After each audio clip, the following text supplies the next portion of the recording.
Quando as competições políticas ameaçam degenerar em guerra civil, é sinal de que o regime constitucional perdeu o seu valor prático, subsistindo apenas uma distração.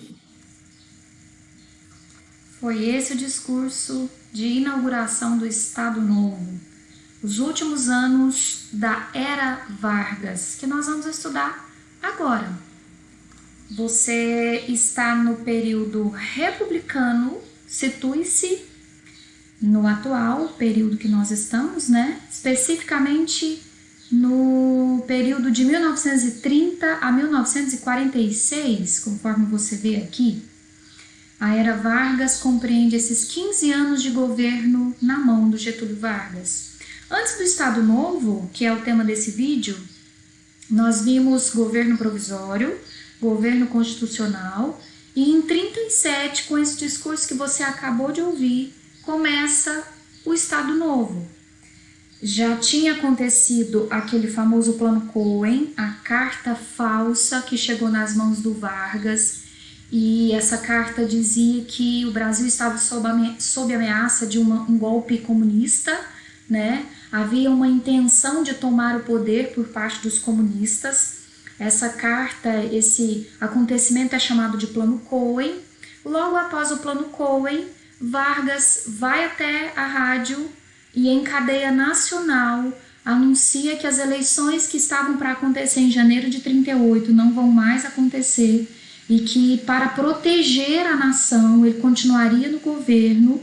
Conforme vocês viram no discurso, é um discurso que vai dizer que a ordem constitucional, a ordem democrática, em tempos de ameaça, que eram os tempos que estava se vivendo naquele momento, já não serve mais, né? Ela é abstração, para usar um termo que o próprio Vargas usou.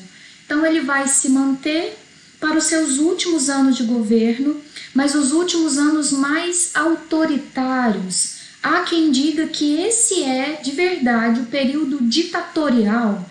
Tanto é que se usa em muitos livros, muitos estudiosos usam o termo ditadura estado-novista. Eu penso que a postura ditatorial do Vargas, ao longo de 1930, dos primeiros 7 anos, né, de 1930 a 1937, em uma ação ou outra, Vargas já demonstrou que tinha essa postura, que tinha essa faceta de autoritarismo. Mas realmente, quando a gente pegar e analisar as características, né, com um pouco mais de detalhe do que Vargas fez no Estado Novo, nós vamos realmente perceber que aqui se concentram essas atitudes mais ditatoriais. Uma nova Constituição será outorgada, então eu já começo com uma outorga de uma Constituição. Falaremos também sobre o DIP, o Departamento de Imprensa e Propaganda. Vamos dedicar um pouquinho de atenção para esse tema muito importante, que é o que explica essa memória muito positiva do Vargas ainda hoje, ainda nos nossos dias. A estrutura policial montada pelo Vargas para garantir ordem, a confirmação das leis trabalhistas, ou melhor, a consolidação das leis trabalhistas, o processo de industrialização do Brasil, toda a política industrializante tomada pelo governo Vargas, que vai ser mais intenso ainda nesse período do Estado Novo, a participação brasileira na Segunda Guerra Mundial, que tem tudo a ver com a queda do Vargas, e por fim, o movimento conhecido como queremismo. Vamos lá? Um por um? Comecemos então com a outorga dessa Constituição. Em 37, naquele discurso mesmo que você acabou de ouvir, Vargas já anuncia uma nova Constituição. Eu quero te lembrar que ele já tinha feito uma Constituição para o Brasil, a Constituição de 1934, que deu início à fase constitucional do seu governo, né? Agora ele está fazendo uma segunda Constituição. Em 15 anos de poder, Vargas traz para a história do Brasil 2 novas Constituições. Essa de 37, apelidada de Constituição Polaca, esse apelido se deve às semelhanças, à inspiração da Constituição da Polônia, que também trazia traços fascistas. É uma Constituição que é outorgada, me deixa chover no molhado, me deixa repetir para você, A de 34 havia sido promulgada. Qual a diferença? A promulgação pressupõe participação de deputados que foram eleitos pelo povo. E isso aconteceu em 1934. Deputados democraticamente eleitos compuseram uma Assembleia Constituinte e essa Assembleia redigiu a Constituição. Então, nesse ato de promulgar, há participação popular representada pelos deputados. No caso da Constituição de 37, que é uma Constituição outorgada, elaborada por esse cara, senhor Francisco Campos, um jurista de renome nesse contexto, o senhor Francisco Campos é o responsável por essa Constituição. Não há uma Assembleia Constituinte eleita. Então, ela foi imposta. É assim que você pode dar sentido para a palavra outorgada. Ela foi imposta pelo governo, elaborada por Francisco e imposta pelo governo Vargas. Nessa Constituição, venha comigo para o último tópico aqui embaixo. Já estava previsto um plebiscito para a aprovação dessa Constituição. Vargas, então, tem consciência que, diante da ameaça do plano Cohen, ele está precisando agir mais rapidamente, então ele não vai convocar uma assembleia, mas ele sabe que precisa, né, que na ordem democrática é preciso haver participação popular através dos deputados de uma assembleia. Como isso não aconteceu, está nessa Constituição, em um dos seus artigos, a previsão de realização de um plebiscito para que essa Constituição fosse aprovada. No entanto, esse plebiscito nunca aconteceu. Essa Constituição vigorou até 1945. Já vou dar um spoiler, em 46, senhor Eurico Dutra, que vai ser o novo presidente eleito, ele vai fazer uma nova Constituição, já que essa vai ter traços extremamente autoritários, e a ordem democrática sendo reestabelecida em 1946, então uma nova Constituição será feita. E isso significa que a Constituição de 37 nunca passou pela aprovação popular. Desde o início, a partir do momento que ela foi outorgada, até o final da sua vigência, ela foi simplesmente imposta. Características básicas dessa Constituição. O Brasil continua sendo uma república federativa. No entanto, esse federalismo não tem tanto espaço, isso não é novidade, isso não é característica apenas do Estado Novo, não mesmo. Vargas já concentrava poderes em si, o executivo é mais forte que os demais poderes, então isso não é novidade. Existem sim os três poderes, mas veja comigo, o poder legislativo, que é representado pelo Congresso, pode ser convocado ou dissolvido de acordo com a vontade do executivo. Isso demonstra o centralismo ou a centralização no poder executivo que está só na mão do Vargas. Lembre-se que desde a Constituição de 34 não existe vice-presidente. Vargas governa sozinho. É por isso que nós insistimos que esse é o período mais ditatorial, ou que se intensificou essa face autoritária do Getúlio Vargas. O presidente é colocado como autoridade suprema, confirmando o que eu acabei de dizer. Essa autoridade suprema do presidente o faz capaz de expedir decretos-leis sem aprovação do Congresso, o faz capaz de contestar o Supremo Tribunal Federal. Perceba que o poder judiciário existe, mas ele está submisso à autoridade do presidente, né? É uma Constituição realmente com características autoritárias, não tem como negar isso. O mandato governamental, não mais 4 anos, mas 5 anos, sem vice-presidente. Novidade, no Brasil já foi permitido pena de morte, sim. A Constituição de 37 permitia pena de morte não apenas para crimes militares, desertores, não. Existem outros casos que se encaixavam nesse castigo, né? Nessa punição da pena de morte. Umas características básicas, só para você sacar como essa Constituição realmente foi bastante autoritária, como essa Constituição foi centralizadora. chamada de polaca exatamente por ter semelhanças com o governo fascista da Polônia. E vamos seguir. Aqui está a carinha, né, da Constituição de 37. Repare lá, decretada em 10 de novembro de 1937, outorgada, imposta. Aqui foi só para forçar a questão da outorga, né? Que eu coloquei essa imagem aqui, porque a imprensa da época, do contexto lá em 1937, fala em promulgação, mas esse termo não está correto, né? Não houve participação de deputados, não houve uma assembleia legitimamente constituída para isso, né? Foi outorgada. Falando pelo rádio à nação brasileira, o presidente Getúlio Vargas dá as razões das medidas tomadas pelo governo. É aquele discursinho lá, né? Você viu que Vargas vai justificar por que ele está fazendo o que está fazendo. E a base do discurso dele, a sustentação do discurso dele, nada mais é que estamos sob ameaça. Eu preciso estar aqui, eu preciso continuar aqui, porque comunistas nos ameaçam e eu preciso proteger o Brasil. A base de sustentação é isso aí.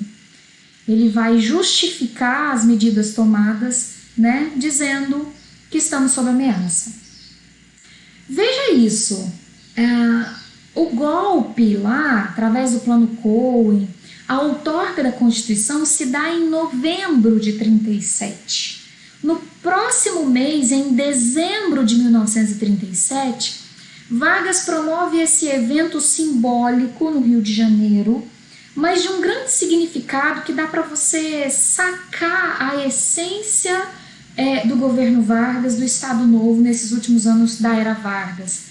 Nessa cerimônia convocada pelo Vargas, as bandeiras estaduais são simbolicamente queimadas. Veja, essa mocinha está colocando a bandeira aqui dentro desse receptáculo aqui, e essa bandeira será queimada, assim como todas as bandeiras estaduais. O que significa esse evento, né? Essa simbologia?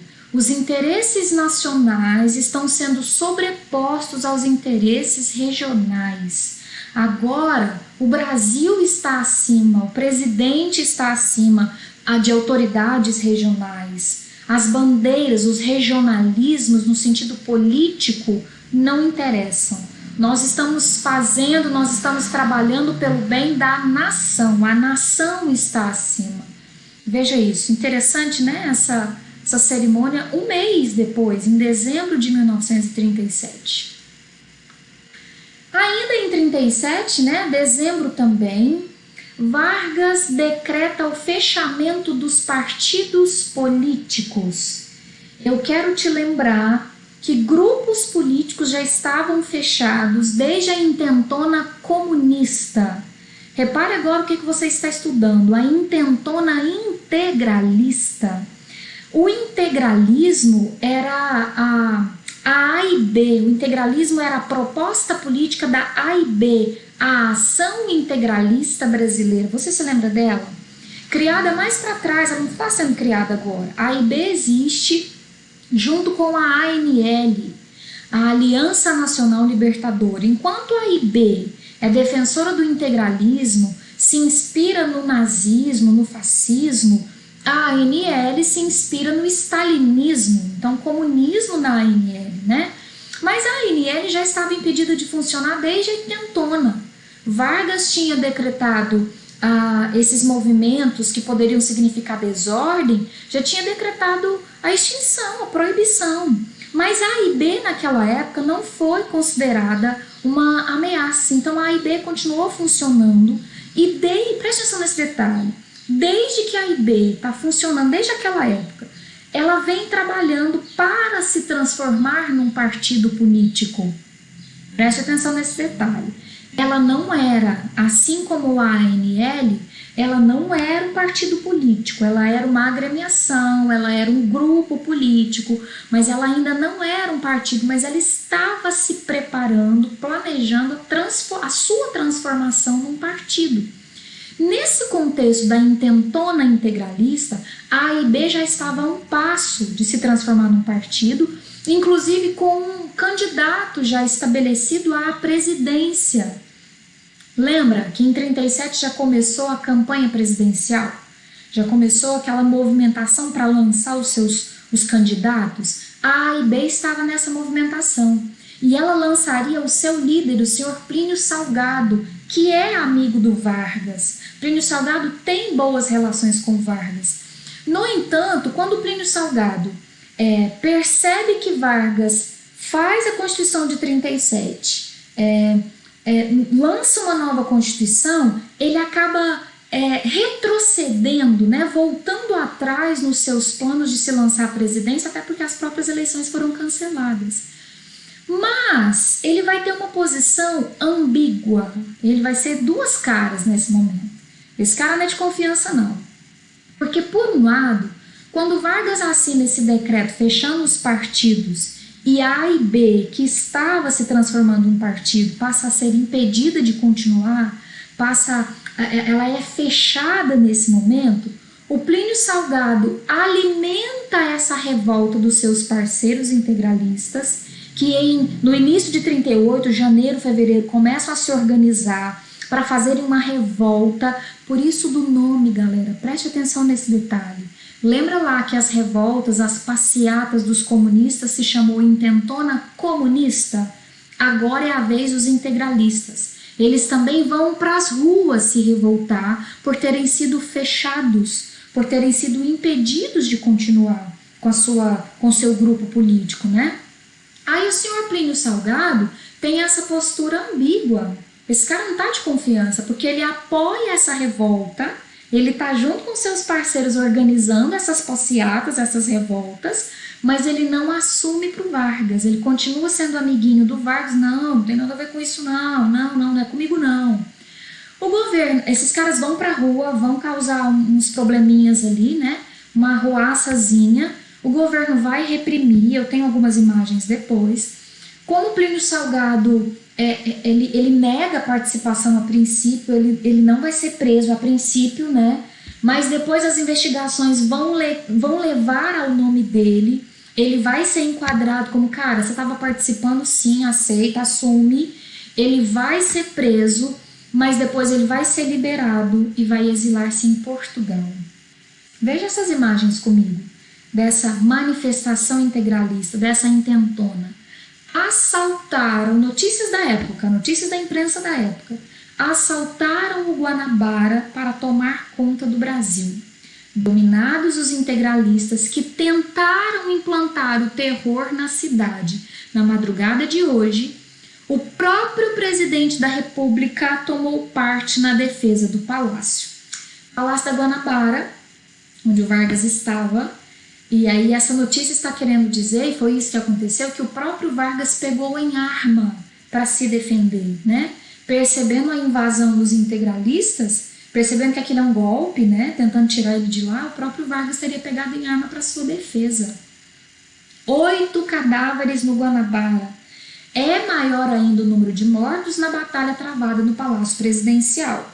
Plínio Salgado, então veja, apontados como chefes do movimento integralista. A princípio, Plínio nega, não prendem ele, continuam as investigações, chega-se no nome dele, aí prende ele, mas depois libera, porque ele é brother do Vargas, libera ele vai para Portugal e vai se exilar lá. Isso é o que ficou conhecido como intentona integralista. Tem muita semelhança com a intentona comunista, né? A intentona comunista foi impedida de continuar, manifestou. Os integralistas foram impedidos de continuar, se manifestaram do mesmo jeito. Mais um tópico. Vamos lá, continuando? No Estado Novo, você vai ver aquela política industrializante, aquela vontade de fazer o Brasil passar por um processo de industrialização de verdade agora. Você vai ver isso com muito mais intensidade no Estado Novo. Repito, insisto, não é agora que Vargas vai pensar nisso. Você viu lá no provisório, diante da crise de 29, Getúlio Vargas está preocupado com essa dependência do café, com esse foco que ele acha que é um pouco exagerado num único produto. Vargas também se preocupa com aquela dependência estrangeira da própria indústria. Nós tínhamos algumas fábricas, né? Você tem inclusive mão de obra estrangeira, os italianos trabalham em algumas fábricas em São Paulo, mas eu não tenho o que o Vargas chama de soberania nacional, eu não tenho um país que é produtor de aço, que é produtor de ferro, eu não tenho uma indústria de base estabelecida. Vargas vai se preocupar com isso e no Estado Novo ele vai tomar atitudes nesse sentido, né? Com relação a essa área da indústria de base. Vem comigo para cá, ó, pro último. Vou desfazer a minha ordem aqui. Essa preocupação em tirar o Brasil dessa posição de dependência, de eu não produzir ferro e aço, e por isso que eu dependo do externo, né, do estrangeiro, faz o Brasil, faz o Estado Novo, faz o governo Vargas ser mais que um incentivador. Ele é também um investidor. É diferente, galera. Vem comigo, presta atenção. Se o Vargas fosse só um incentivador, ele continuaria naquela vibe que ele está desde o governo provisório, governo constitucional, quando ele incentiva a troca das importações. Vamos produzir aqui, não vamos comprar de fora não. Quando ele tira alguns impostos, quando ele extingue impostos interestaduais de um estado para o outro, ele não está gastando dinheiro, entende? Isso seria ser só um incentivador, mas ele não é só um incentivador. Ele, o governo, vai ser um investidor, ele vai gastar dinheiro, ele vai criar indústrias dele, nacionais, do governo, estatais. Então, ó, ligando o último tópico aqui com o primeiro tópico, eu estou falando de um nacional-estatismo que incentiva a industrialização do Brasil, mas que também investe na industrialização do Brasil. Como assim? Eu vou continuar negando licenças de importação, incentivando. Eu vou dar subsídios governamentais para energia, para aquisição de equipamentos, incentivando. Mas de agora em diante vem a lista. Como ele não é só um incentivador, ele vai criar empresas como um investidor. Esse é o governo Vargas, essa é a política econômica estado-novista. Incentivar e investir. Investir no quê? Na criação, por exemplo, desse Conselho Nacional do Petróleo. Mais adiante eu vou dar exemplo para vocês de indústrias, ó, a FENEME, a CSN, que existe até hoje, a Vale do Rio Doce. Vai chegar esse momento. Vamos tentar seguir uma linha cronológica aqui. Mais atitudes econômicas do governo Vargas. Em 1938, o Vargas cria o Conselho Nacional do Petróleo, também conhecido por suas siglas iniciais, o CNP. O que seria o CNP? Para que esse conselho é criado?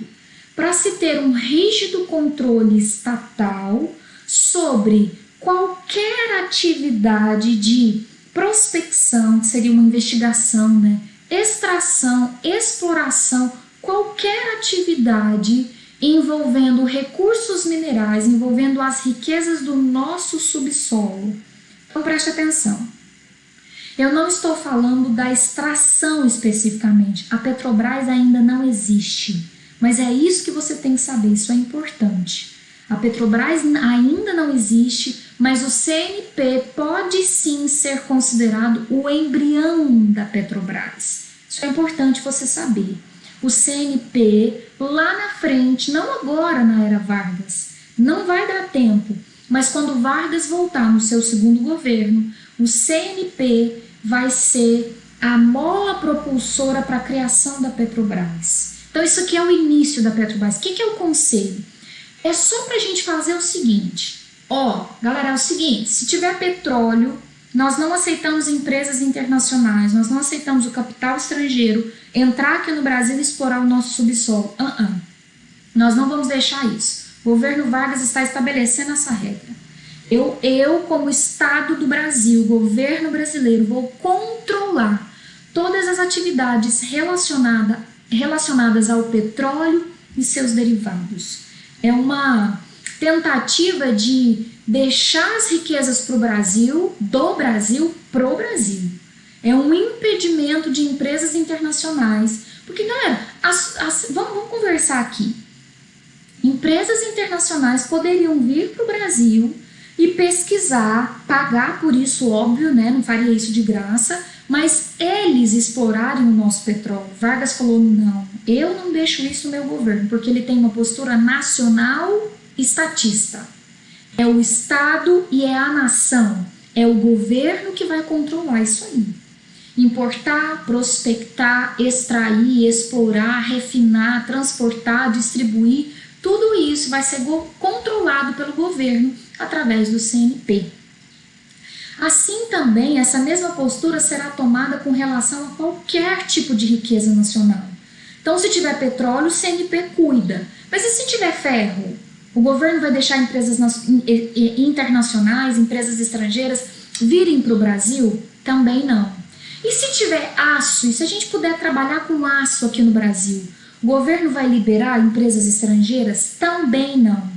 Em 1940, Vargas estabelece o novo Código de Minas, que dá a gestão para o Estado das riquezas nacionais. Qualquer tipo de riqueza no nosso subsolo, mineração, metalurgia, qualquer tipo de riqueza que a gente tiver, recurso mineral, gestão estatal.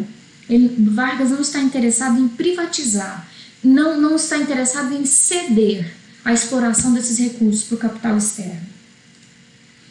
Em 39, mais política econômica do Estado Novo, criação do Conselho Nacional de Águas e Energia. É também do interesse do governo controlar, aproveitar os recursos hídricos. Você sabe que o Brasil, no mundo, é um dos países com mais potencial hidroelétrico.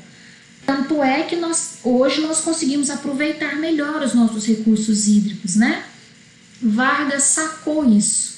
E ele também queria impedir que os nossos rios, que esse potencial hidroelétrico fosse explorado por empresas internacionais. Então ele deu um jeito de nacionalizar isso também, de estatizar isso também e criar o Conselho Nacional de Águas e Energia. É o Conselho Nacional de Águas e Energia que vai começar a investir na construção de hidrelétricas. Veja a data, em 39 esse conselho é criado. Em 45, a Companhia Hidroelétrica do São Francisco seria um subórgão ligado ao Conselho Nacional de Águas e Energia, a CHESF. Pensa assim, facilita o seu entendimento aí. A CHESF estaria abaixo desse conselho. Para que foi criada a CHESF? Para inaugurar, para construir a usina de Paulo Afonso. Onde fica a usina de Paulo Afonso? Qual rio é usado para produzir energia lá na usina de Paulo Afonso? O Rio São Francisco. Perceba só as datas aqui, ó. Em 45 a CHESF é criada. A CHESF vai cuidar da construção da usina. Claro que isso leva tempo. Essa usina não vai ser inaugurada no Estado Novo, não dá tempo, óbvio. Em 45 começam a movimentação para essa construção. A inauguração de fato da usina vai se dar em 1954. Vargas de novo, segundo o governo dele, porque em 1954 é o Vargas que está lá. Se for antes dele dar o tiro no peito, né, ele mesmo inaugurou. Mas não estou por dentro do mês exato que ele inaugurou a usina, mas em 54 é o Vargas que está lá. O Conselho Nacional de Águas e Energia foi extinto em 69, esse nome, né? Mas ele acabou se transformando na Eletrobras, que existe até hoje. É com a mesma intenção, talvez não com a mesma rigidez, mas a intenção da Eletrobras é exatamente cuidar da produção de energia elétrica a partir da água, né? A Eletrobras ainda está aí. Ainda em 39, galera, esse aqui é um orgulhinho, né? Poderia continuar sendo, poderia estar aí até hoje, mas o Brasil já teve fabricação de carro, já existiu uma fábrica nacional de carro, de veículos ou de motores, como era o nome, né? A FNM, popularmente chamada de FENEME. A Fábrica Nacional de Motores começou com uma fábrica de motores de avião no Rio de Janeiro. A sua produção evoluiu, expandiu E aí essa fábrica que antes fabricava só motores de avião passou a fabricar também caminhões. A tecnologia não era brasileira. A fabricação está aqui no Rio de Janeiro, né? Aqui no Brasil, produção nacional, mas a gente trabalhava com uma tecnologia italiana. Inicialmente os veículos produzidos pela Fenemé, a popular Fenemé, eram carros pequenos, carros de passeio. Depois caminhões vieram e talvez você veja algum caminhão circulando aí. Preste atenção nesse símbolozinho aqui, ó, nessa marca que vinha às vezes no capô do caminhão, na frente do caminhão aqui, talvez você ainda consiga ver, porque caminhões brutos, né, vamos dizer assim, e aí resistem, alguns aí estão aí, talvez circulando ainda. Mas em 1977, em plena ditadura civil-militar, a Fenemé não mais pertencia ao Brasil. Em 77 ela foi vendida à Fiat. Já pensou? Carro nacional? Pois é, Vargas pensou nisso, Vargas quis isso, só que não durou. Em 1940, criação da Companhia de Siderurgia Nacional, também conhecida como CSN, e a CSN existe, galera, tá aí em funcionamento até hoje. Com o que trabalhava e ainda trabalha a CSN? Com produção de aço. A sede lá no Rio de Janeiro, em Volta Redonda, no Rio de Janeiro, né? Começou com essa produção de aço. Claro que essa empresa cresceu, ampliou as suas atividades e hoje a CSN trabalha com siderurgia, com mineração, com logística, com cimento, com energia. As atividades foram ampliadas, né? Hoje, século XXI, a CSN tem o título de maior siderúrgica da América Latina. É uma grande empresa. Se ainda fosse nossa, né, seria um grande orgulhinho nacional. Mas em 1993, no governo do Itamar Franco, CSN foi vendida, foi privatizada por 1,2 bilhões naquela época. Se você é como eu, precisa de uma referência, precisa de um norte, de uma bússola para entender o que significa 1,2 bilhões. Se você não sabe trabalhar com um número grande como eu, só para você ter uma noção, em 2019, segundo notícias divulgadas aí na imprensa, né, nessas sessões específicas para a economia, em 2019 o lucro líquido da CSN foi de aproximadamente 1,8 bilhões apenas no segundo trimestre de 2019. Vou deixar para você fazer as contas para saber o que seria o lucro líquido no ano inteiro, mas no segundo trimestre, apenas no segundo trimestre, a CSN teve um lucro líquido de 1,8 bi. Claro que você vai ter que fazer as proporções, o valor de bilhões lá em 93 não é o mesmo valor de agora, você tem que fazer as correspondências aí, mas é só para você ter uma noção, né, para pensar em número grande. Aqui embaixo nessa imagenzinha eu coloquei só para você ver quem é dono hoje da CSN. Já foi o Brasil, já foi o governo brasileiro, já fomos eu e você. Hoje não somos mais nós. Repara aqui, ó, Vicunha, Aços, Bovespa, 17% das ações. Aqui é só a composição do capital social no ano de 2015. Era riqueza minha e sua, vendida. Eu penso que Vargas deve remexer no túmulo, né? De ver isso sendo vendido mais pra frente. Em 42, sim, galera, o Vale do Rio Doce já foi inteiramente nossa, estatal. A Vale do Rio Doce já foi uma empresa do governo brasileiro. Em 42, criada para produzir ferro, para explorar as riquezas minerais aqui em Minas Gerais. Estou falando de Minas, né? Uma riqueza aqui do meu estado.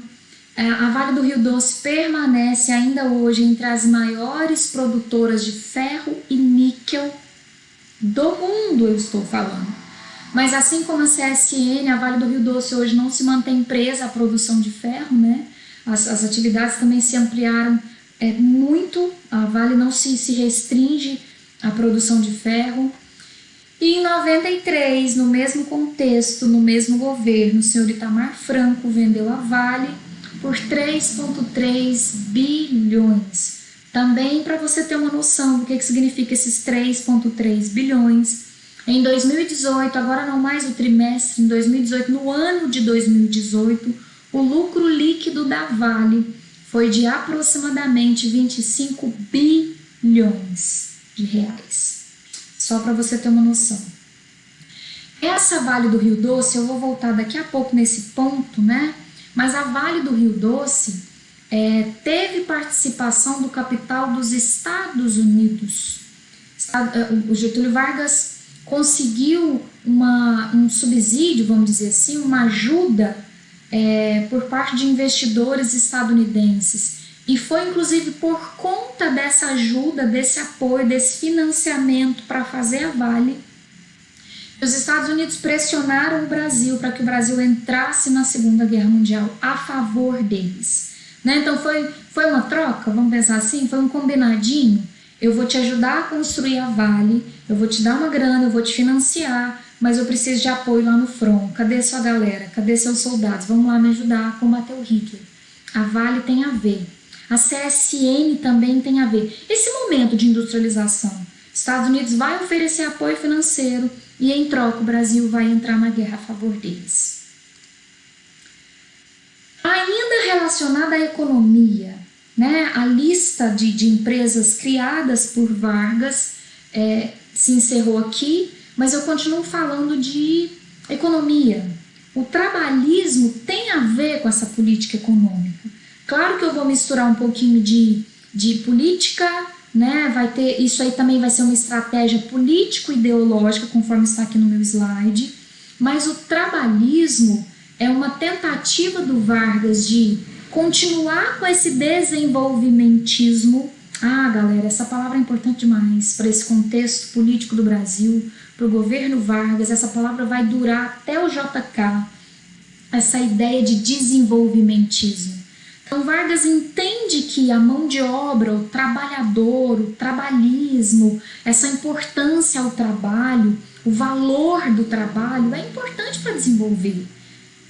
Eu preciso do funcionário envolvido, trabalhando, produzindo. Mas eu preciso de um funcionário, de um trabalhador envolvido, trabalhando para desenvolver o Brasil, mas que não vá se envolver em passeatas, em desordem. Ele vai estar envolvido no trabalho, tendo o seu lugar ao sol no Estado Novo e ao mesmo tempo está também numa paz social. Nós não queremos revolta, nós não queremos greve, né? Vamos trabalhar. Então tem a ver com a economia, porque tem a ver com esse desenvolvimentismo. O trabalhador trabalhando desenvolve um país, mas esse trabalhador trabalhando também pode garantir uma paz social, né? Um trabalhador empregado, recebendo seu salário, não vai se envolver com manifestações sociais. E aí você vê o lado político-ideológico do trabalhismo, né? E aí você vê esse valor do trabalho sendo colocado como um direito.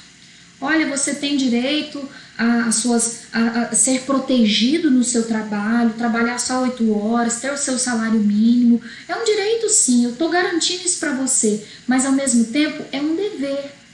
Um dever junto à sua nação, um dever junto ao seu país. Você tem que trabalhar, você tem que ajudar a desenvolver essa nação.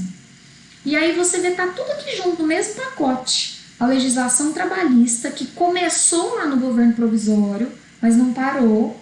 Lembra de eu falar que as leis trabalhistas eram decretos soltos e que depois é que eles vão ser reunidos numa coisa só, num documento só?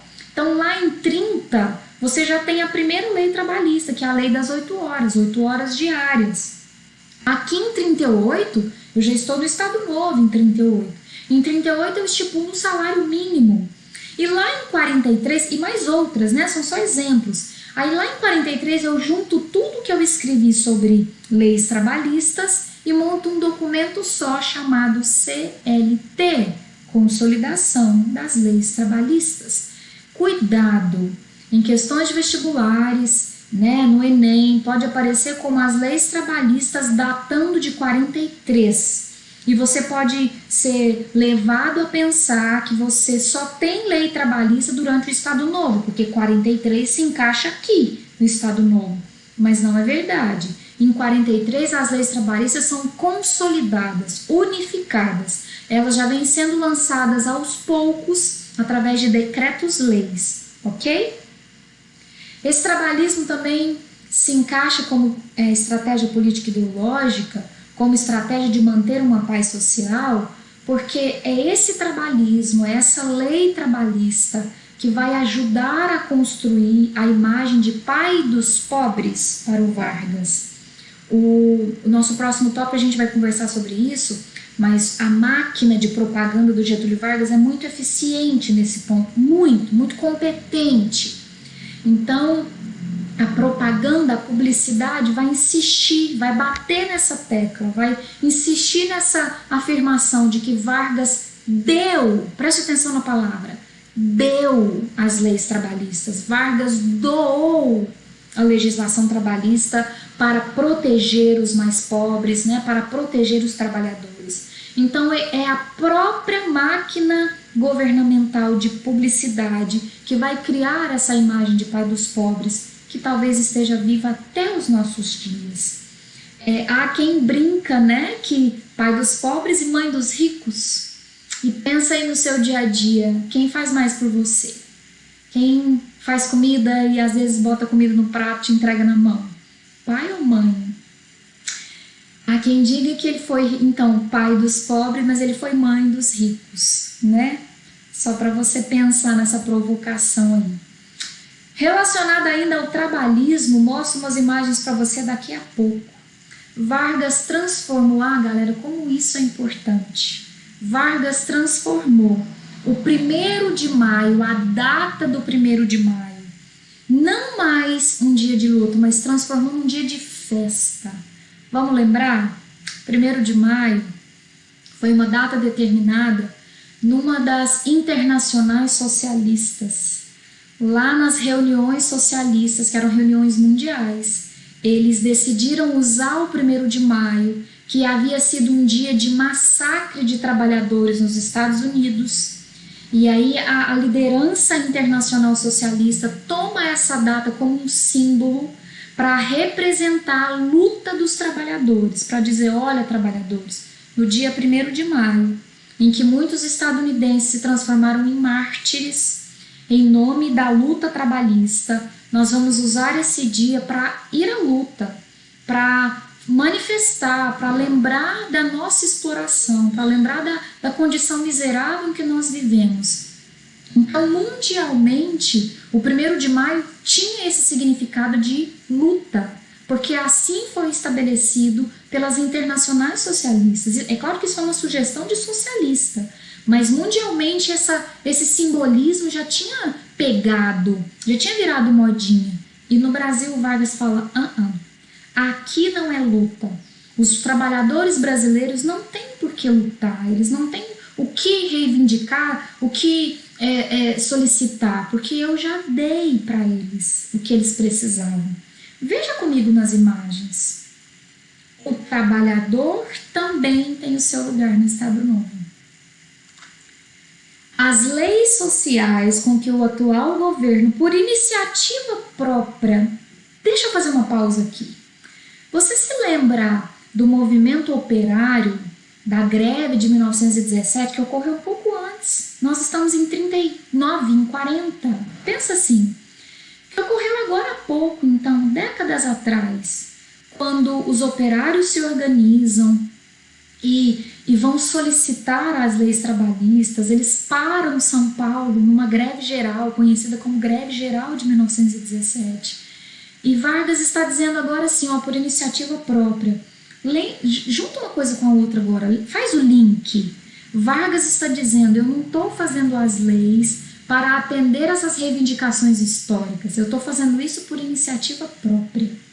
Galera, essa imagem que você está vendo, veja aqui em cima, DNP, Departamento Nacional de Propaganda. Então isso aqui é uma imagem oficial, produzida pelo governo Vargas. E é assim que o governo Vargas apresenta a legislação trabalhista. As leis sociais foram feitas por iniciativa própria. Continua. Têm procurado amparar as classes trabalhadoras. Devem construir motivo de orgulho para os brasileiros. E aqui, uma convocação para o 1º de maio. Não para uma passeata, não para fazer greve, mas para fazer uma concentração trabalhista na esplanada do Castelo em homenagem ao benemérito presidente Vargas. Não é mais para vocês brigarem, reivindicarem, fazer cartazinho, pedir. Não, vocês já têm um lugar no Estado Novo. Eu já fiz para vocês, é para a gente homenagear aquele que nos deu as leis trabalhistas. Aí, galera, essa festa que ele está chamando aqui, né, essa concentração trabalhista, foi cada vez mais sendo ampliada e aumentando a grandeza do evento.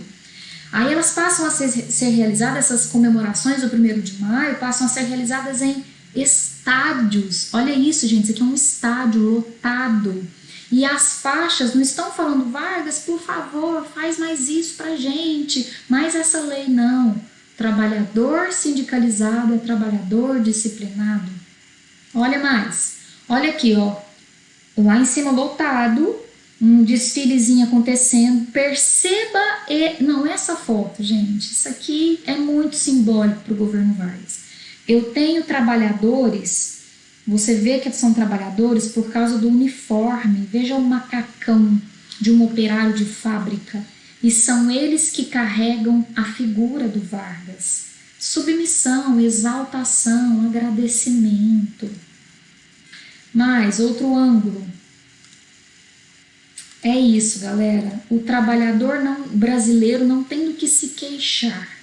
Ele ganhou do pai dos pobres um lugar no Estado Novo, ele ganhou do pai dos pobres as leis de amparo, então ele tá tudo bem. A nossa paz social está garantida. É uma estratégia política ideológica? Sim, claro. Já que nós estávamos falando de propaganda, né? Vamos conversar um pouquinho sobre propaganda política. Perceba que em 39, então, durante o Estado Novo, que é o momento em que nós estamos discutindo, é o DIP que existia e produzia e fazia a propaganda do governo Vargas. O DIP realmente tem a sua data de fundação em 1939, Departamento de Imprensa e Propaganda. Ok, beleza. Mas isso não significa que Vargas foi pensar em propaganda, foi entender o valor, o poder que a propaganda tem só em 39.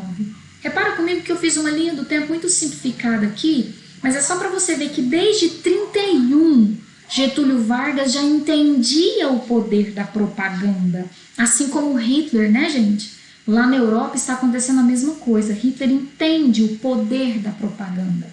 Em 31 já existe o DOP, o Departamento Oficial de Propaganda.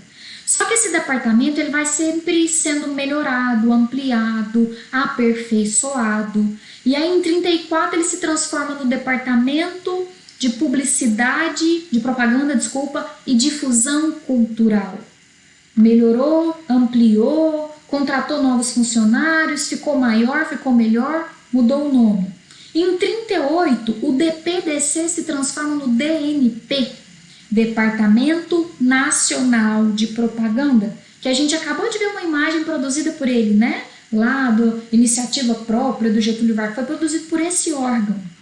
Um ano depois, esse órgão se transforma no mais poderoso, a estrutura mais bem montada, a estrutura mais forte, mais bem elaborada para a propaganda do governo Vargas, realmente foi o DIP. E por isso que ele seria o mais importante, o mais famoso, porque ele realmente foi o melhor, o mais estruturado. E também tem outra coisa que você tem que saber. Peraí, volta aqui. Por que o DIP sobressai? Por que em muitos livros nem aparecem os outros departamentos de propaganda? Primeiro motivo, porque ele realmente foi o mais poderoso, o mais estruturado, o que teve funcionários mais capacitados. Galera, Vargas não perdia tempo, os melhores fotógrafos trabalhavam para o Vargas, os melhores jornalistas trabalhavam para o Vargas, aqui no DIP, né? O senhor Lorival Fontes é o líder dessa propaganda, o cara gabaritado, capacitado, né? Então, o DIP realmente foi o melhor, por isso que ele acaba sobressaindo. Mas eu tenho um segundo motivo para te dar. Todos esses outros órgãos, o DOP, o DPDC, o DNP, só faziam propaganda. Eles só produziam material de exaltação e de divulgação do Vargas. Foto, texto, nananana. O DIP vai encampar, vai englobar duas ações, propaganda e censura. É o segundo tópico aqui, ó. Grava isso. O DIP não vai se limitar a produzir material. Ele não é uma mera agência de publicidade. Ele é uma agência de publicidade, mas ao mesmo tempo um órgão de censura. Os outros órgãos não conseguem fazer essa censura, não tem essa estrutura para censurar. O que eu estou chamando de censura? Antes de uma música ir para o rádio circular, necessariamente ela tinha que passar pelo DIP. O DIP olhava a partitura, não, tá tudo bem, essa letra aqui não ameaça o Vargas, e autorizava a circulação. Antes de um jornal poder circular normalmente, ou uma revista circular normalmente, ela precisava ter um cadastro. O nome dos editores precisava estar nesse cadastro do DIP, senão esse jornal não tinha autorização para circular. E mais uma coisa, era o DIP que, controlando esses cadastros, essas inscrições, esses jornais e revistas, né, no seu cadastro interno, é o DIP que controlava isso. Eles têm uma estratégia mais top ainda, mais eficiente para censurar. Papel nessa época era importado, o Brasil não produzia papel. E aí quando as cargas de papel chegavam, olha o controle do governo. O governo já estava ali, o DIP já estava ali, no porto, né, para receber esse papel e só deixar pegar o papel quem tem esse registro no DIP. Que censura eficiente! Você precisa de papel, não precisa? Para o seu jornal continuar circulando? Pois é, mas você só vai conseguir comprar o papel se eu ver aqui que você tem o seu registro atualizado, tudo certinho no DIP. É isso. O DIP maior, mais forte, mais poderoso, está vinculado diretamente à presidência. Repara a importância que Vargas dá para isso. É o próprio Vargas ligado ao DIP. O DIP propõe mais que propaganda, mais que divulgar. O senhor presidente estipulou, decretou mais uma lei trabalhista, mais que noticiar, galera, fazer um culto à pessoa do Vargas. Eu vou mostrar para vocês imagens também daqui a pouco dessa produção do DIP, que não é só para divulgar ações políticas, é para divulgar o aniversário do Vargas, até isso. É um culto mesmo, como se Vargas fosse um deus, um herói, um santo. É para cultuar ele mesmo, a pessoa, a personalidade do Vargas.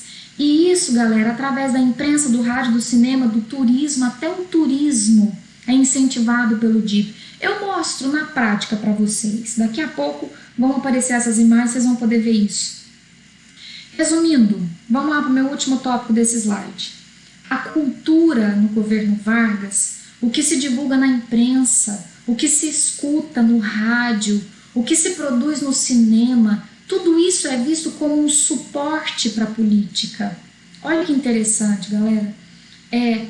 Coisas separadas, sim, política com cultura, mas Vargas, e não só Vargas, os governos totalitaristas entendem isso.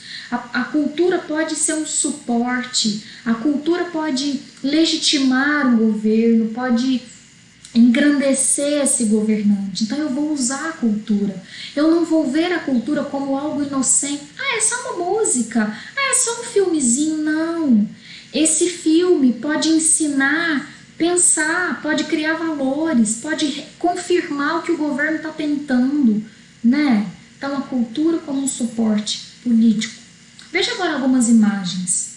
São imagens da revista Ilustração Brasileira, que eu particularmente estudei no governo Vargas.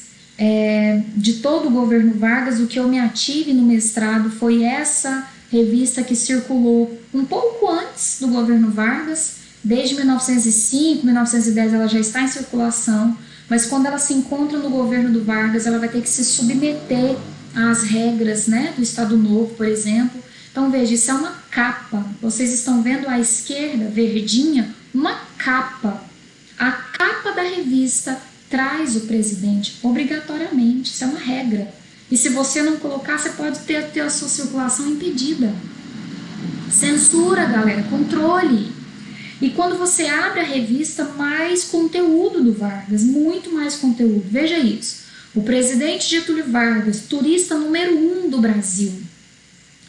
Folha dupla, tá vendo, né?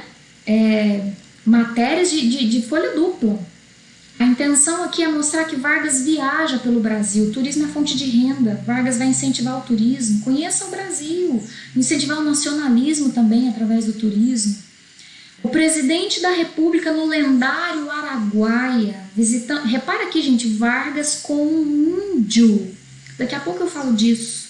A postura do Vargas, do governo Vargas, com os índios, né, com as tribos indígenas. Vou fazer um comentário sobre isso daqui a pouco. Mas ele vai realmente para o meio de uma tribo, ele faz essa visita. Mais capa aqui incentivando o turismo como renda, como eu disse, né, e como valorização do Brasil. Vargas é nacionalista.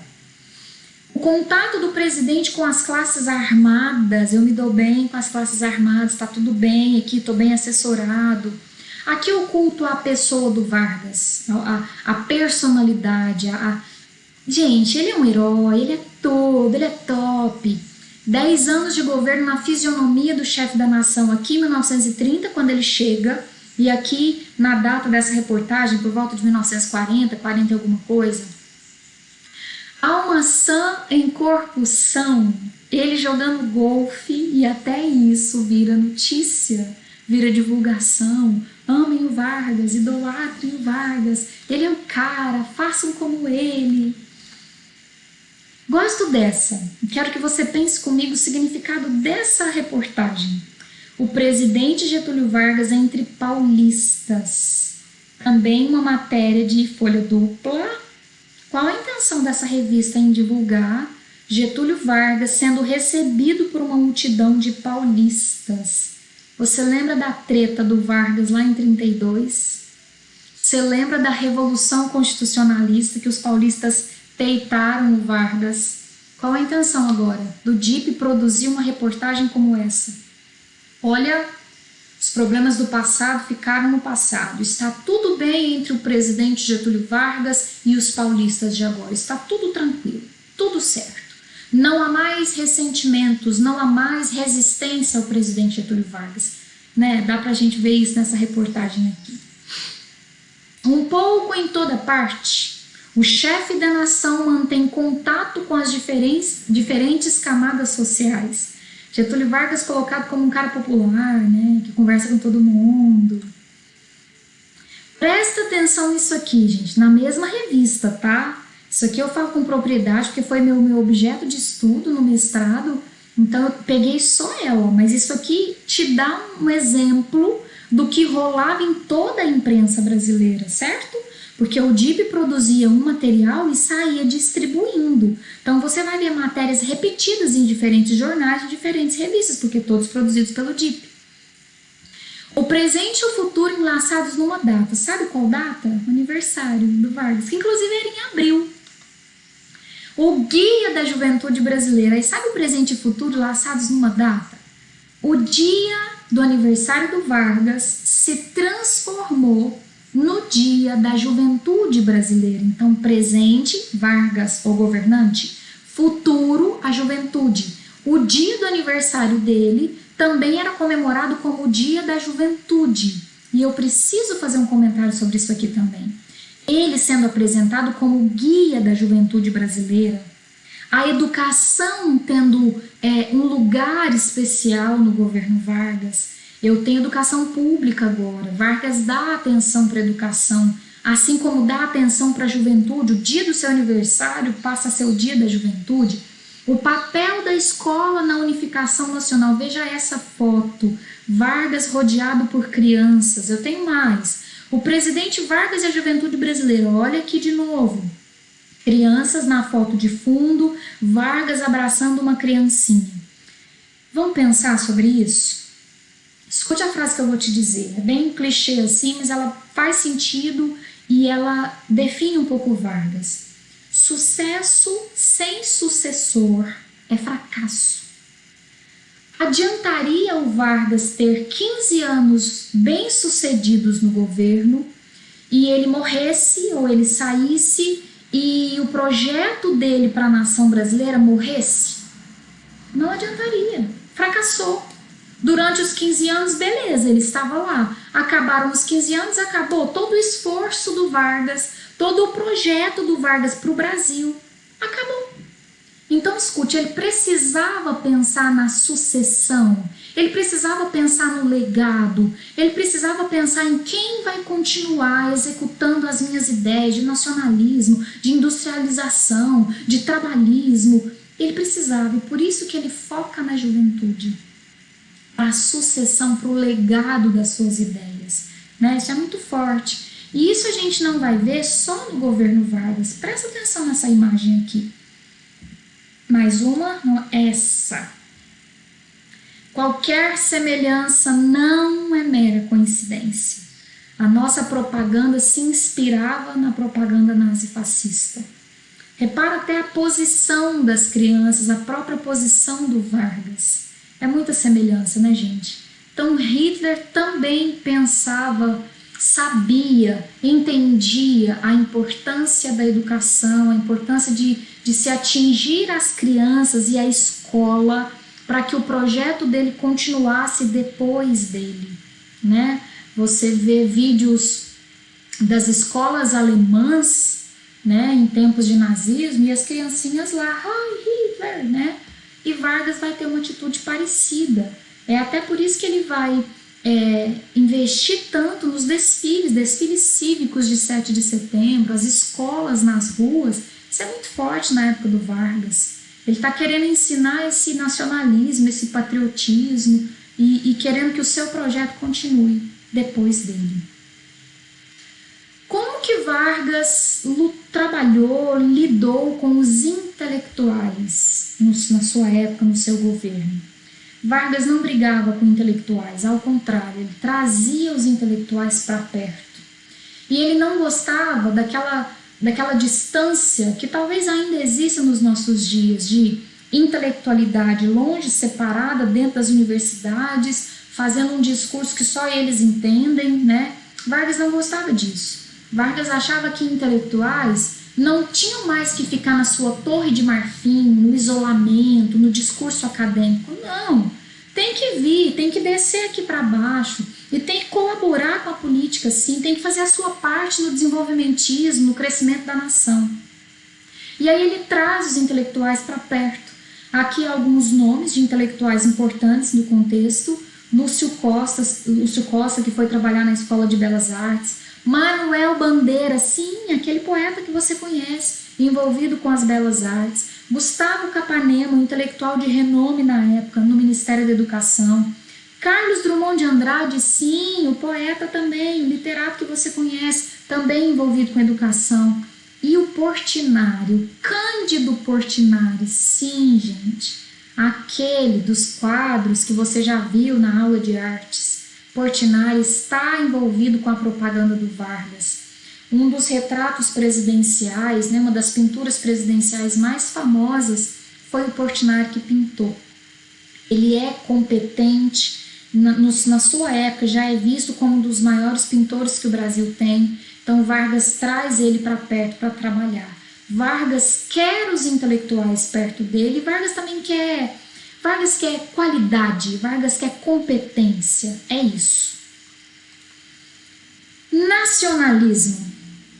Na década de 20, você se lembra, por ocasião do centenário da nossa independência, em 1922, o ano da Semana de Arte Moderna, você se lembra que se discutia o conceito de nação? Se discutia qual era a identidade do Brasil, o que é ser brasileiro? E aí os nossos artistas acabam se dando essa missão de descobrir, de apresentar o que é a identidade brasileira e aí eles começam a fazer uma arte brasileira, porque eles estão buscando duas coisas: modernidade. Eles querem fazer uma arte moderna, e por isso Semana de Arte Moderna, mas eles não querem fazer uma arte moderna estrangeira, que se espelhe, que se inspira no de fora e que só admira o que é de fora. Não, eles querem brasilidade. Então é uma arte brasileira, originalmente brasileira, que valoriza os traços brasileiros, mas que também é moderna. Vargas está antenado. Ele está na década de 30 já, na década de 40, mas ele está antenado nessa questão que aconteceu há poucos anos. E ele vai entrar nessa vibe.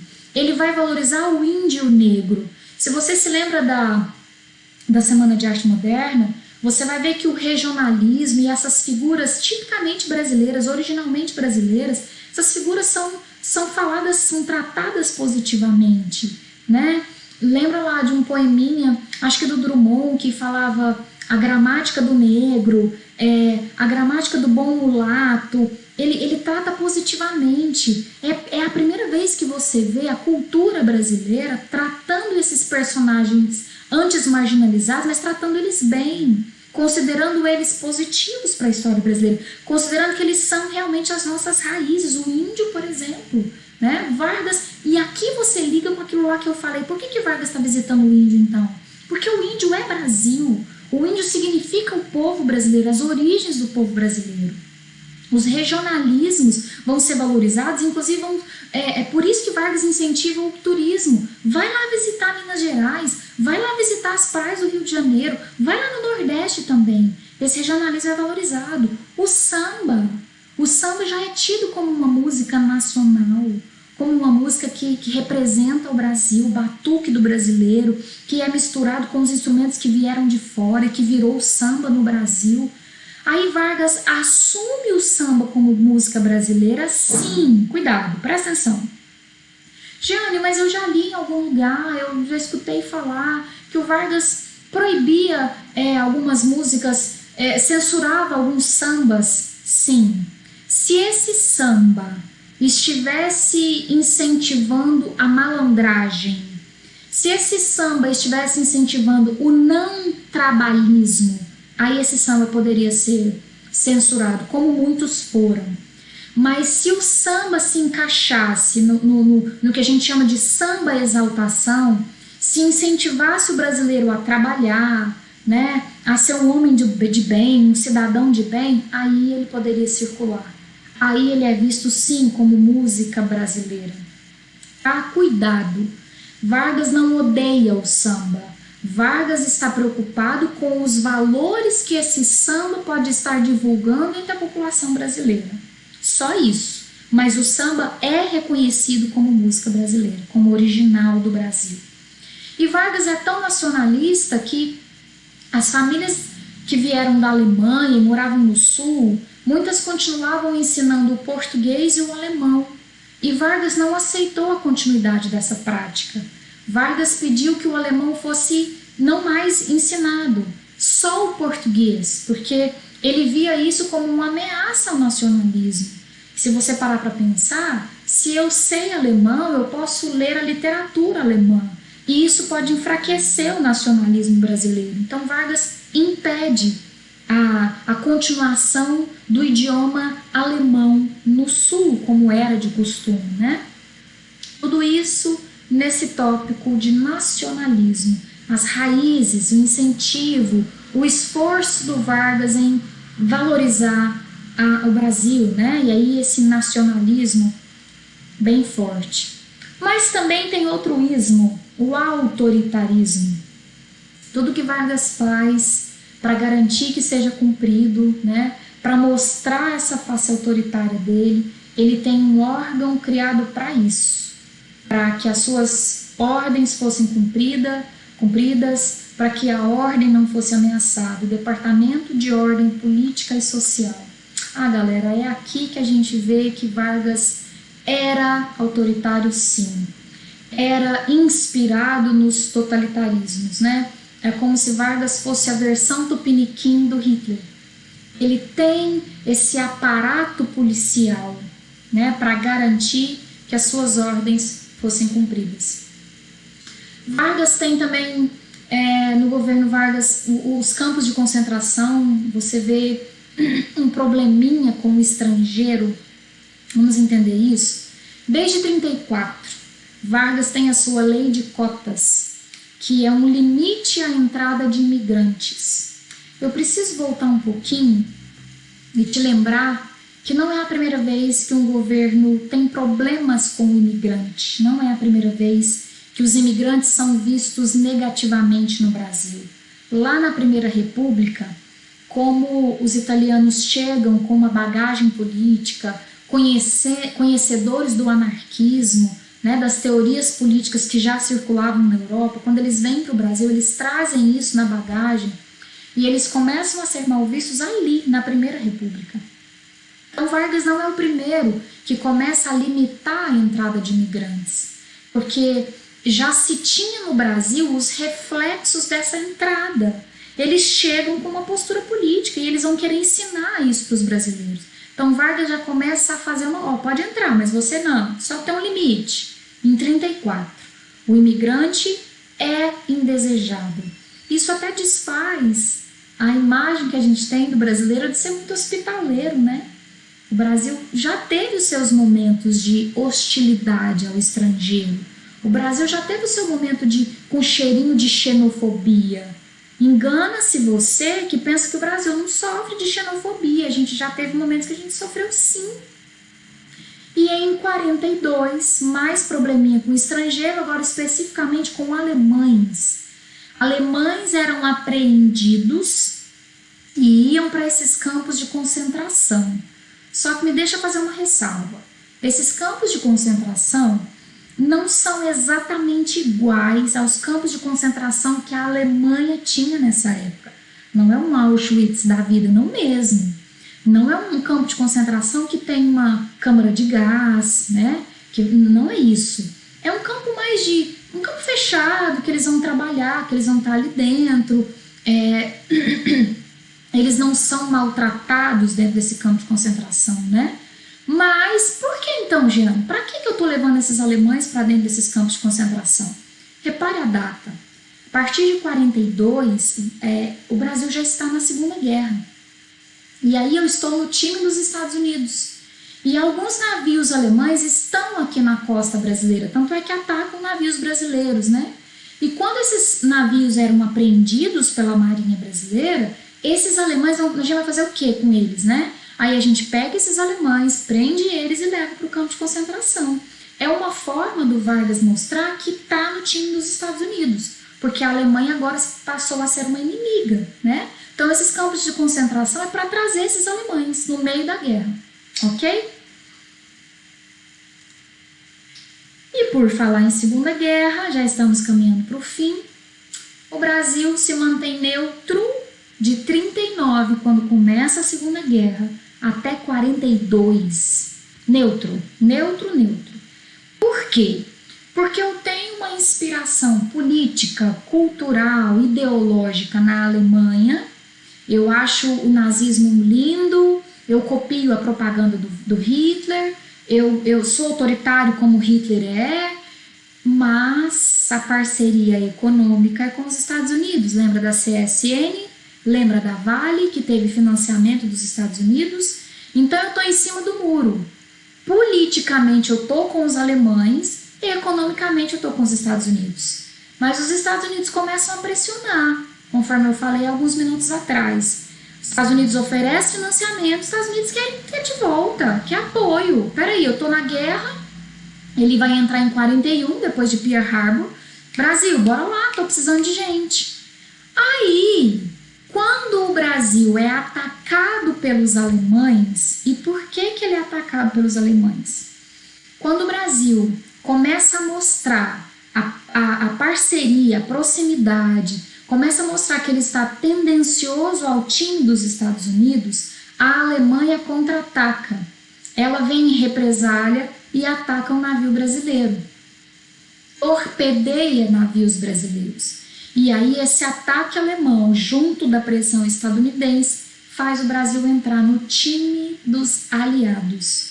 O Brasil agora está junto dos Estados Unidos, da Inglaterra e da França, contra Hitler.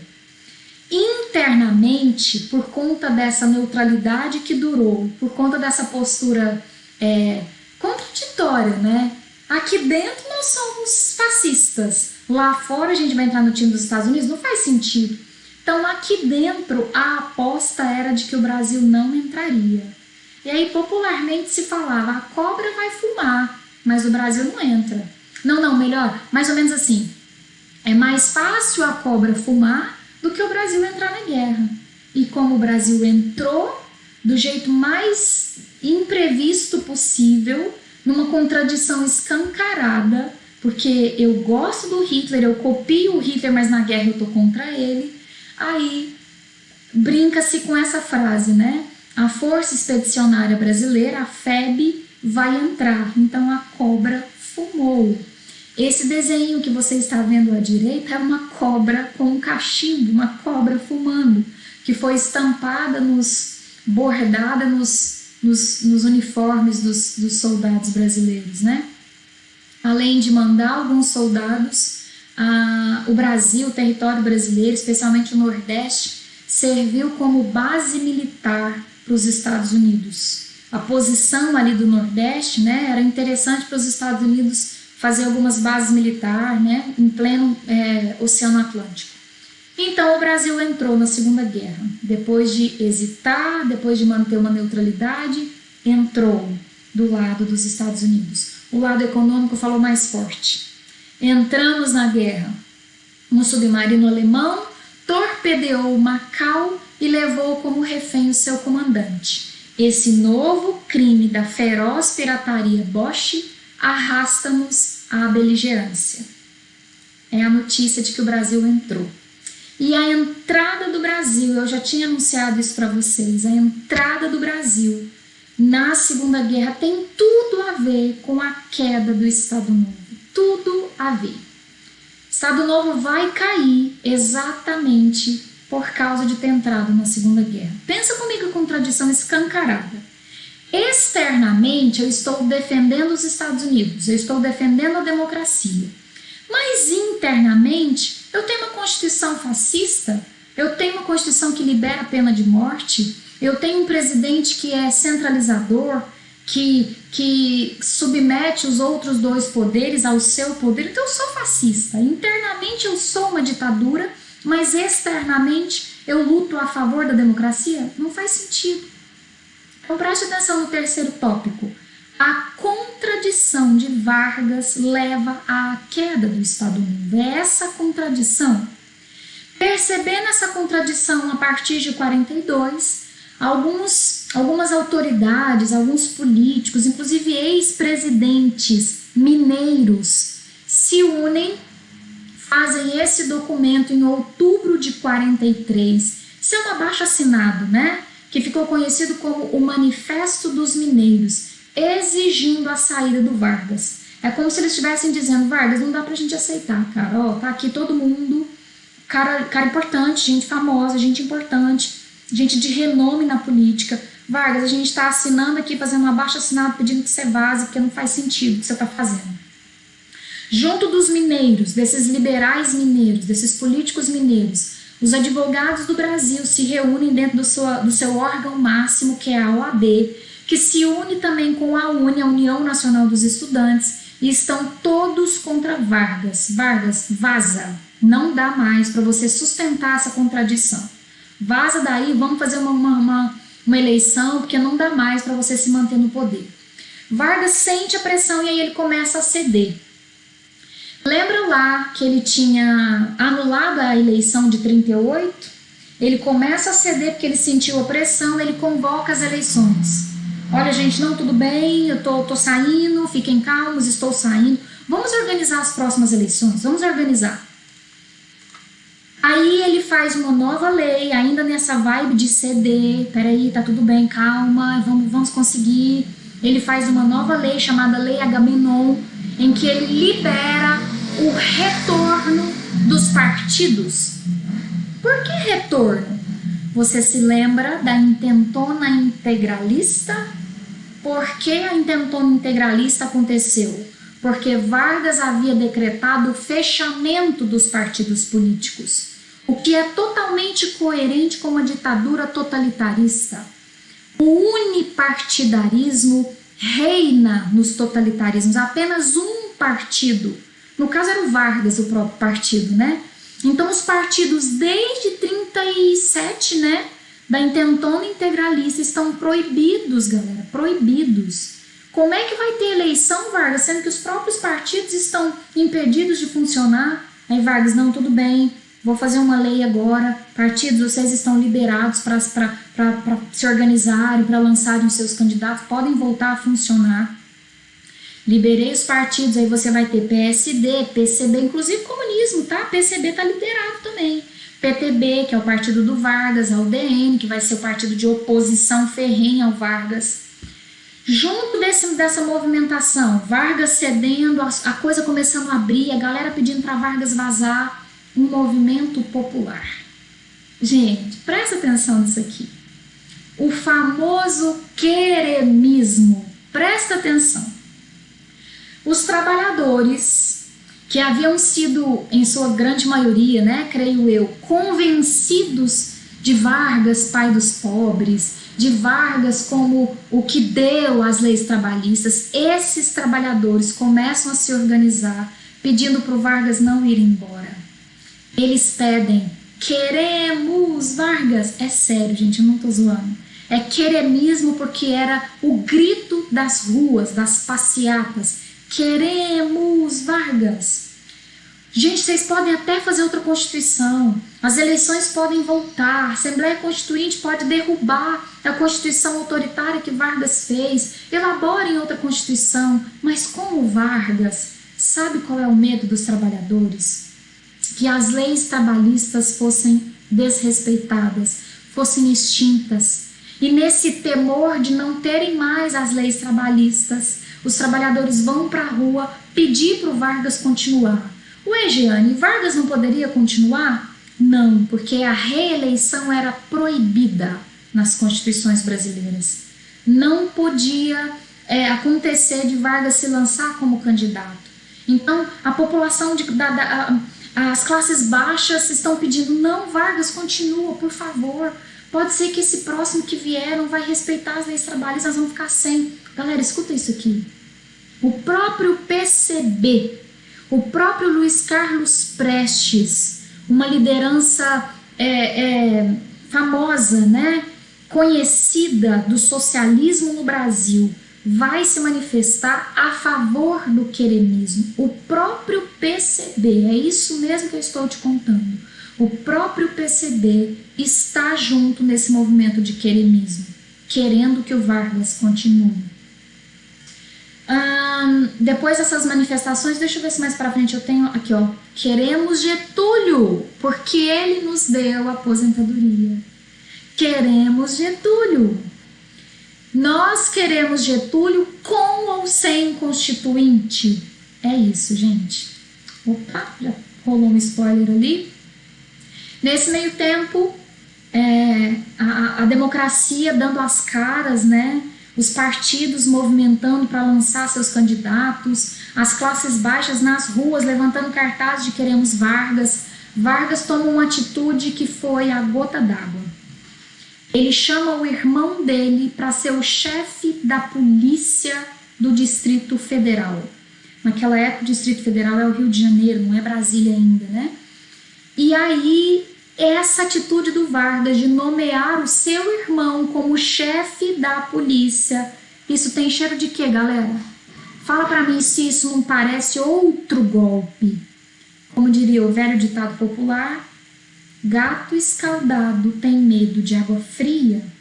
Vargas já tinha dado um golpe em 1930, Vargas deu outro golpe em 1937, e se ele estiver preparando mais um golpe em 45, e por isso ele está chamando o irmão dele para ser o chefe da polícia, para ele ter condições militares de dar mais um golpe.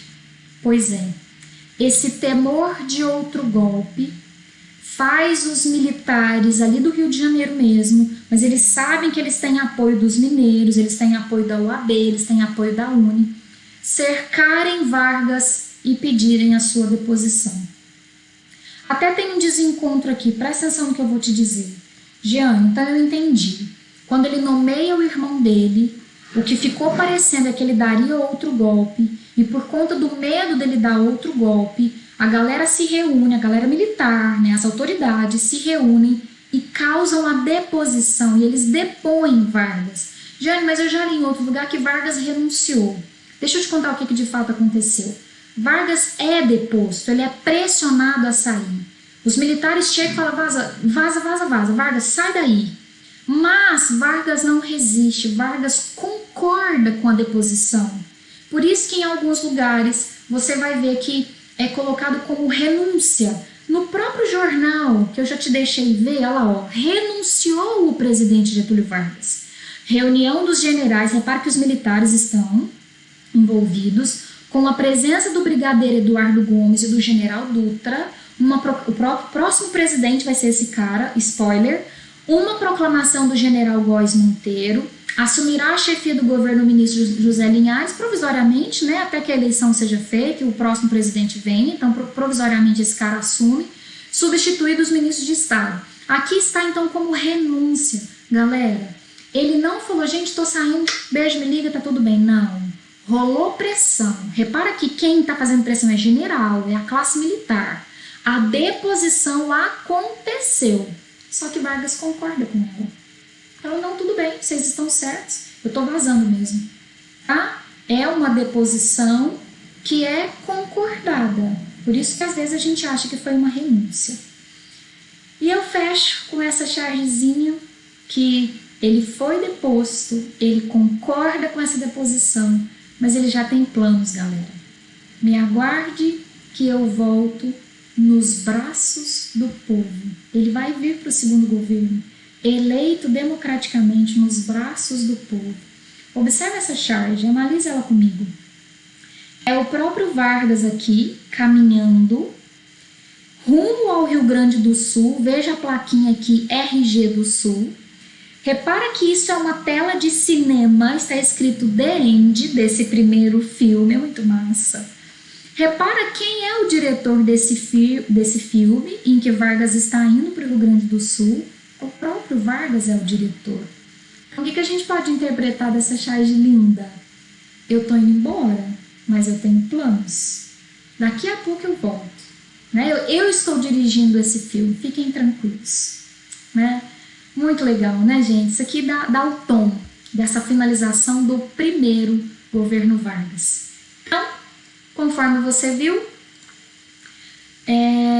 acabou o Estado Novo e está vindo o que a gente chama de período democrático. Getúlio Vargas sai, o Dutra vai ser eleito, uma nova Constituição virá, mas isso é tema para as próximas aulas. Até lá!